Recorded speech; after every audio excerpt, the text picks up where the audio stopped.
गुरुदेव दत्त. श्री गुरुदेव दत्त परब्रह्मणे नमः. अध्याय 6. गोकर्ण क्षेत्री महाबळेश्वर लिंग स्थापना. नामधारक ज्याचे विचार आणि कर्म गुरु केंद्रगत होते त्यांनी शरणागती भावाने सिद्धयोगींना मनसा वंदन करून प्रार्थना केली. परमपावन गुरुमूर्ती, सकल देवता स्वरूपी, आध्यात्मिक ज्ञानाचा आग्रा, ज्ञानज्योतीने अज्ञान नाश करणाऱ्या आपण गुरुपीठ परंपरेचा इतिहास दयाळूपणे सांगून माझ्यावर मोठा उपकार केला आहे. गुरुविषयात मी परमानंदाने उचंबळत आहे. तुम्ही साधकाची माऊली आहात. कृपया माझे ज्ञानदाह शमन करा. माझ्या मनात उद्भवलेल्या सर्व प्रश्नाचे निरसन करा. श्री दत्तात्रेयांचा प्रथम अवतार असलेल्या श्रीपाद यतीने कोणत्या कारणास्तव तीर्थाटन केले? स्वयंभू परमात्म्याला त्याची काय आवश्यकता? पृथ्वी तलावावरील अनेक पवित्र तीर्थक्षेत्रांकडे दुर्लक्ष करून आपल्या अनुष्ठानासाठी गोकर्ण क्षेत्राची निवड श्रीपाद स्वामींनी का बरे केली? गोकर्ण क्षेत्राचे वैशिष्ट्य काय? कृपया मला गोकर्ण क्षेत्राची महिमा सविस्तर सांगा. नामधारकाचे आत्मानुभवाचे प्रश्न ऐकून सिद्धमुनी बहुसंतुष्ट झाले व श्री गुरुचरित्राचा विस्तार करू लागले. हे निर्मळ नामधारका, दिव्य गुरुचरित्र निरूपण करताना मला अपार आनंद होतो. श्री गुरुचरित्र श्रवण करणाऱ्यापेक्षा सांगणाऱ्याला अधिक पुण्य मिळते. निर्मळ हृदयाने श्री गुरुचरित्राचे कथन केल्याने माझ्या नरजन्माचा हेतू आणि गुरुभक्ती सार्थक झाली. श्री गुरुच माझे आहार, श्वास व विश्रामस्थान, तोच सजीव देव, शाश्वत ज्ञान प्राप्त करण्याच्या तुझ्या तीव्र आग्रहामुळे मी अतिशय प्रभावित झालो आहे. जीवनात शिक्षण ग्रहण करायला अंत नसतो. एखाद्याने आजीवन शिक्षण ग्रहण केले पाहिजे. आपल्याला सर्व काही माहीत आहे असा भाव असला तर शिष्याला काहीही अध्ययन करता येत नाही. सिद्धी क्षेत्र श्री गोकर्णाच्या वैभवासमान अन्य काहीही नाही. त्याची महिमा अपार, अद्भुत व वर्णनातीत आहे. हे भगवान शंकराचे पवित्र निवासस्थान आहे. भक्ताचे संकल्प पूर्ण करणारे हे महान क्षेत्र आहे. अशी महामहिमा असणारे क्षेत्रच आपल्या कार्यसाधनेसाठी योग्य आहे असा विचार करून श्रीपाद वल्लभांनी त्या ठिकाणी आश्रय घेतला. श्री त्रिमूर्ती स्वरूपी श्रीपाद गुरुचे क्षेत्र पर्यटन स्वप्रयोजनासाठी, स्वार्थ साधण्यासाठी नसते, अपितु त्यांचा एकमेव उद्देश म्हणजे भक्तांना ज्ञानदीक्षा देणे, त्यांचे कल्याण करणे होय. श्रीपाद प्रभूची कार्यपद्धती ही कल्पनातीत व भावनातीत आहे. त्यांचे जीवन समस्त धर्मकार्यांनी साठलेले होते. त्या पुण्यक्षेत्री निर्गुण उमाशंकर लिंगरूपाने वास करतात. एवढेच नसून तिथे अनेक पवित्र क्षेत्रे आहेत. गोकर्णाचे लिंग स्वयंभू शिव महाबळेश्वर या नावाने प्रसिद्ध झाले आहे, ज्याची प्रतिष्ठा गौरीपुत्र गणपतीने केली. रामायण काळापासून या क्षेत्राची महिमा सर्वज्ञात आहे. त्रेतायुगात पुलस्त्य ऋषी त्याच्या धर्मपत्नी कैकेयी सोबत राहत होते. ते दोघेही भगवान शिवाचे अनन्य व महान भक्त होते. ती निरंतर श्रद्धाभक्तीने व नेमनियमाने शिवपूजन करीत असे. तिच्या तपश्चर्येच्या सामर्थ्याने कधी ना कधी आपली पदच्युती होईल या विचाराने भयभीत झालेल्या मत्सरी इंद्राने शिवपारायणी कैकेशीच्या शिवपूजेत विघ्न आणण्यासाठी ती पूजित असलेल्या शिवलिंगाचे मायेने अपहरण केले. शिवपूजेसाठी तिच्याकडे आता शिवलिंगच राहिले नाही. आपले व्रत भंग होऊ नये यासाठी कैकेशीने मातीपासून एक शिवलिंग बनविले व त्याची पूजा करू लागली. आई मृतिका लिंगाची पूजा करीत असल्याचे पाहून तिचा मुलगा रावण खूप निराश झाला. मृतिका लिंगाची पूजा केल्याने व्यर्थ होणार व शिवशंकर प्रसन्न होणार नाही असे त्याला वाटले. तो मातेला नमस्कार करून म्हणाला, माते, त्रिभुवन प्रसिद्ध असलेल्या पराक्रमी रावणाच्या मातेला मृतिका लिंग पूजने शोभत नाही. ते श्रेयस्कर नाही. ती पूजा व्यर्थच आहे. तेव्हा माता म्हणाली, पुत्र रावणा, लिंग शिवाचे प्रतीक आहे. लिंगपूजेने शिवाची आराधना होते. लिंगपूजेचे विधान अत्यंत सरळ व वैज्ञानिक आहे. मुक्तीसहित सर्व साधनेला ते कारणीभूत आहे. हा विचार काही रावणाला पटला नाही. आईच्या पूजेसाठी आपण शिवशंकरासहित कैलास पर्वतच आणून तिला द्यावा असे त्याला वाटले. त्यासाठी श्री शंकराला प्रसन्न करावे म्हणून स्वतःच मनोहर व परिशुद्ध असा कैलास शिखरावर मनोवेगाने गेला व शिवाला शरण जाऊन कठोर तपश्चर्या करू लागला. त्याने आपल्या पराक्रमी शक्तीचा वापर करून कैलास पर्वत उचलण्याची योजना आखली. शेवटी बलप्रयोग करून खूप प्रयत्नपूर्वक त्याने कैलास शिखर जमिनीवरून वर उचलले. त्याच्या उत्तेजित कृत्यामुळे सर्वत्र भयाचे वातावरण निर्माण झाले.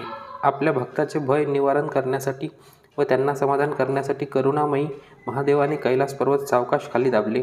त्याचे परिणामस्वरूप रावणाचे 10 शिर व 20 हस्त पर्वताखाली दपडले गेले.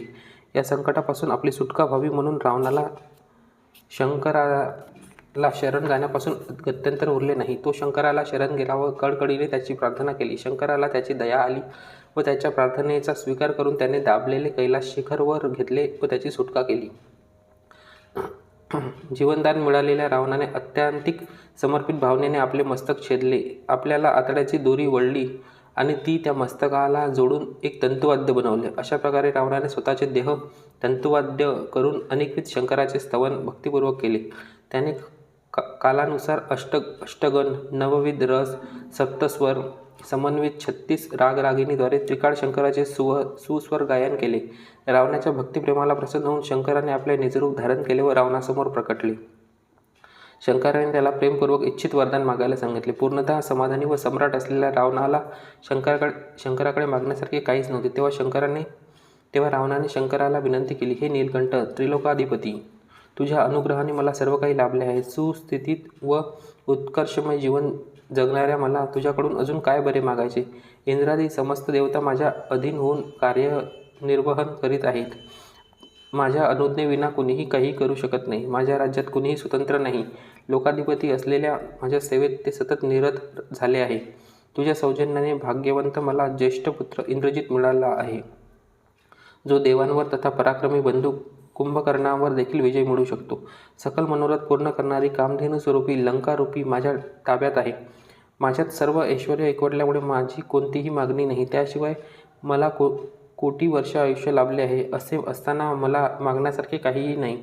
हे प्रभो, व्रतस्थ असणाऱ्या माझ्या मातेच्या नित्यपूजेतील शिवलिंगाचे अपहरण झाले आहे. सध्या ती मृत्तिका लिंग बनवून त्याची पूजा करीत आहे, जे मला तिच्यासारख्या भक्तासाठी अयोग्य वाटते. म्हणून माझ्या मातोश्रीसाठी मला हे कैलास शिखर तुमच्या समवेत लंकेत न्यायचे आहे. श्री शंकर रावणाला म्हणाले, प्रिय भक्त दशानना, नित्यपूजेसाठी तुला माझी आवश्यकता असली तरी संपूर्ण कैलास न्यायची अपेक्षा कशाला करतोस. त्याने तुला अधिक प्रयोजन होणार नाही. तुझे सर्व इच्छितार्थ पूर्ण करणारे कैलास समान माझा आत्माच तुला प्रदान करतो. तुझी माता त्याची नित्य आराधना करू शकते. असे म्हणून रावणाने याचना केलेल्या कैलास शिखराऐवजी असामान्य कामधेनू स्वरूपी प्राणलिंगच देऊन रावणाला अनुग्रहित केले व सांगितले, रावणा, हे सामान्य लिंग नाही. तुझ्या भक्तीला प्रसन्न होऊन मी तुला प्राणलिंग देत आहे. खंड पडू न देता त्रिकाल तथा अष्टोत्तर शतवेळा शिवपंचाक्षरी मंत्राने जलाभिषेक करून त्याची नित्यपूजा कर. तसे केल्याने अर्चकाला माझे दिव्य स्वरूप प्राप्त होईल व तो सकल अभिष्ट प्राप्त करून घेईल. त्याला मृत्यू देखील बाधणार नाही. केवळ त्याच्या दर्शनाने महादोष निघून जातील व सुख, शांती, समाधान लाभेल. मात्र एक लक्षात ठेव, कोणत्याही परिस्थितीत लंकापुरीला पोहोचेपर्यंत आत्मलिंग भूमीवर ठेवू नकोस. तसेच नित्यकर्माच्या वेळी आत्मलिंग हातात धरू नये. ज्या क्षणी आत्मलिंगाचा स्पर्श भूमीला होईल त्या क्षणी ते तिथेच स्थिर होईल. तिथून ते हलणार नाही. आत्मलिंग जिथे स्थिर होईल तिथेच भूलोकीचा कैलास अवतरेल. त्याचे फळ तुलाच मिळेल, असा आशीर्वाद दिला. रावणाने परशिवाला कृतज्ञतेने वंदन केले व आत्मलिंग घेऊन प्रचंड वेगाने लंकेच्या दिशेने निघाला. सर्वज्ञ ऋषी नारदाला हा प्रसंग अवगत झाला. पुढे येणारी भीषण परिस्थिती जाणवली व संपूर्ण प्रसंग इंद्राला सांगितला. इंद्रालाही आपली पदवी आपल्या हातून निसटेल असे भय निर्माण झाले. त्यामुळे इंद्र चिंतित होऊन व्याकुळ झाला. नारद महर्षीच्या सूचनेनुसार त्या सर्वांनी ब्रह्मदेवाची भेट घेतली आणि येणाऱ्या आपत्तीपासून वाचवण्यासाठी प्रार्थना केली. ब्रह्मदेवालाही भावी संकटावर मात करण्यासाठी काही उपाय सूचना, प्राप्त परिस्थितीतून बाहेर पडण्यासाठी त्या सर्वांनी परस्पर संवाद साधला व श्रीहरीचे मार्गदर्शन योग्य असणार असा निष्कर्ष काढला. सर्व देवता वैकुंठ लोकात आले व श्रीहरीला सर्व परिस्थिती विशद करून सांगितले. हे ऐकून श्री महाविष्णू शंकराला म्हणाले, हे पार्वतीपते, रावणाची क्रूरता आणि अपराध तुम्हाला चांगल्यापैकी माहीत आहे. आतापर्यंत त्याने मृत्यूदेवावरही विजय मिळवला आहे. लवकरच तो इंद्रांच्या राज्यावर विराजमान होईल. त्याने समस्त देवता, ब्राह्मण व इतर ग्रामस्थांना छळण्यास आरंभ केला आहे. तुमच्या आशीर्वचनामुळे रावण लोककंटक होणार यात संशय नाही. त्यामुळे मला भूतलावर श्रीराम अवतार घेण्याचा प्रसंग अतिशीघ्र येईल असे संबोधन केले. मग त्रिकाल स्नान संध्येविना एकही दिवस न राहणाऱ्या रावणाला मार्गातच थांबवून त्याच्या प्रवासात काहीतरी अडचण आणावी असे विष्णूच्या सूचनेप्रमाणे ठरले. श्रीहरीने आपल्या सुदर्शन चक्राचा प्रयोग करून सूर्याला झाकावे व संध्याकाळचा भास निर्माण करावा, हे सर्वानुमते मान्य झाले. तसेच प्रवासात आणखी विलंब करावयास विघ्नहर्ता गणपतीचे मन वळवून त्याला लहान बालकाचे रूप धारण करून रावणासमोर प्रत्यक्ष होऊन त्याचा विश्वास संपादन करण्याविषयी ठरवले गेले. ते मान्य करून विनायकाने बालब्रह्मचारीचे रूप धारण करून सूर्यास्तसमयी रावणाच्या संकल्पात विघ्न आणण्याच्या उद्देशाने नदीतीरी प्रकट झाला व रावणाकडे दुर्लक्ष केले.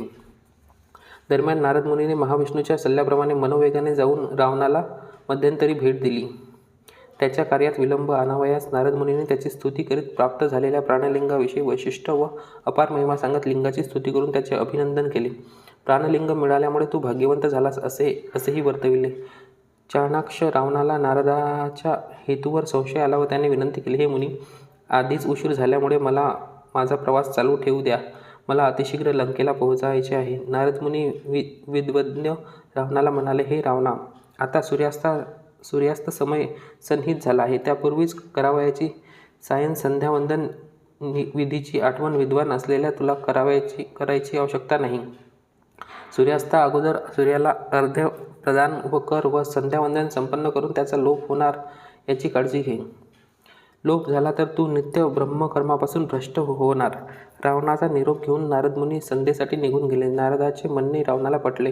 ब्राह्मण असल्यामुळे रावण कोणत्याही परिस्थितीत नित्यानुष्ठानापासून वगळण्यास सिद्ध नव्हता. धार्मिक कर्तव्याचा त्याग करून कोणत्याही दोषांना आमंत्रण देण्यास तो तयार नव्हता. तेवढ्यात त्याला एक मुग्ध बटू दिसला, जो मूलतः गणपती होता. हा ब्राह्मण कुमार भोळा दिसतो. संध्यावंदन संपन्न होईपर्यंत हे आत्मलिंग त्याच्या हाती सांभाळायला देऊ असा विचार करून रावणाने त्याला हाक मारून जवळ बोलावले आणि त्याला सहकार्य करण्याची विनंती केली. तेव्हा गणपती रावणाला उद्देशून म्हणाले, ठीक आहे, मी काही काळ हे लिंग हातात धरतो, पण तुला लवकरच परतावे लागेल. ज्या क्षणी त्याचे वजन सहन होणार नाही त्या क्षणी मी 3 वेळा तुझ्या नावाचा पुकार करीन. तू आला नाहीस अथवा येण्यास विलंब केलास तर मात्र मी हे लिंग खाली ठेवेन. रावणाने सर्व काही मान्य केले. त्याने त्या बालकाच्या हाती प्राणलिंग दिले व संध्यावंदनेसाठी नदी तीरावर निघाला. मुग्ध बालकरूपी गणेशाचा परिचय रावणाला झाला नाही. मग गणेशाने थोड्या अवधीने 2 हाका मारल्या. तदनंतर लगेच समय साधून लिंग अति जड झाल्यामुळे धरणे शक्य नाही व रावणाने तातडीने यावे असे म्हणून 3ऱ्यांदा पुकार केला. पण संध्या आटोपून परतताना रावणाला स्वाभाविकच किंचितच विलंब झाला. गणेशाने विष्णूचे स्मरण करीत ते लिंग भूमीवर ठेवले. तक्षणी ते लिंग जमिनीत रुतले व त्याचा आकारही बहुत मोठा झाला. सकल देवतांनी गणपतीवर पुष्पवृष्टी केली. घोर तपस्या करून महादेवाच्या अनुग्रहाने प्राप्त झालेले कामधेनू स्वरूपी आत्मलिंग आता आपल्यासोबत राहिले नाही आणि त्यापासून आपल्याला वंचित व्हावे लागेल या कारणास्तव तो फार व्यथित झाला. क्रोधावेशाने त्याने बालकाची बेदम मारहाण केली. हे सर्व मला फसवण्यासाठी देवताचे कपट कारस्थान आहे याची जाणीव रावणाला झाली. व्यथित झालेल्या रावणाने 10ही हातांनी आपल्या पराक्रमी शक्तीचा वापर करून पृथ्वीच्या तळाशी रुतलेल्या त्या आत्मलिंगाला जोरजोरात ओढून काढण्याचा सर्वोत्तम प्रयत्न केला. पण ते आत्मलिंग जराही हलले नाही. जोरजोरात ओढल्यामुळे त्या लिंगाचा आकार बदलला. त्याला गायीच्या आकाराचे रूप आले व त्याचा आकार गोकर्णाचा झाला. त्यामुळे त्या स्थळाला गोकर्ण असे म्हणतात. हताश रावण रिक्त हस्ते लंकेला परतला. गोकर्ण क्षेत्री आत्मलिंग महाबळेश्वर या नावाने प्रतिष्ठापित आहे, ज्याचा अर्थ महाबळी शिवशंकर. सकल देवतागण देखील शिवाचे वास्तव असलेल्या या पवित्र ठिकाणी येऊन निवास करू लागले. तेव्हापासून गोकर्ण क्षेत्राला जागतिक कीर्ती प्राप्त झाली. याच प्रख्यात गोकर्णात पुढे रावणाने घोर तपस्या करून इच्छित वर मिळवून घेतले. गोकर्ण क्षेत्र महिमा अपार आहे. त्याची ख्याती स्कंद पुराणात विशेषतः वर्णिली आहे. असे हे आख्यान सिद्धमुनींनी नामधारकाला केले. इथे परम कल्याणकारी श्री गुरुचरित्राचा 6वा अध्याय संपन्न होतो. श्री गुरुदेव दत्त. श्री गुरु दत्तात्रेयार्पणमस्तु. श्री स्वामी समर्थ.